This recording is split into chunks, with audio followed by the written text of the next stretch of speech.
This is the all-new 2026 Subaru Outback, and well, it's a disaster. So the first thing comes down to the design language. Subaru redesigned this car, and I'm telling you, it's on.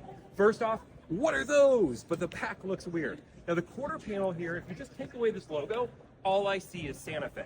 But they also stole the interior. They got rid of the vertical display, and all I see is a Honda Passport. As we keep on moving in this car, though, it doesn't stop there. They added things like to the body cladding, which was supposed to make it look nice, but it just looks weird. But the front end, I think, is where the biggest disaster happened. They took away the stars, and instead, they added this logo. But to me, it just looks like a Toyota. The number two thing comes down to the interior. Subaru understood that they wanted to get rid of this vertical display and add more physical buttons, which is good for consumers, but the problem is they overdid it.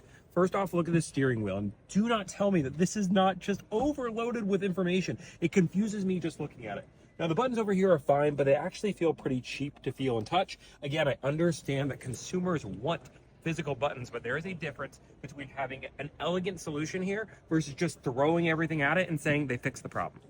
The third reason comes down to lost functionality. We're looking at the old Subaru Outback here, and notice it's a wagon. It's not an SUV, and I think that's what people want. But the functionality I want to talk about actually comes down to a few different things, but these crossbars are the major component. First off, these are dynamic on the old model. What that means is that you can move these from rails to crossbars to put stuff like this on there. Now with the new Subaru Outback, that feature's gone. The only way to get crossbars is to buy them, an additional thing.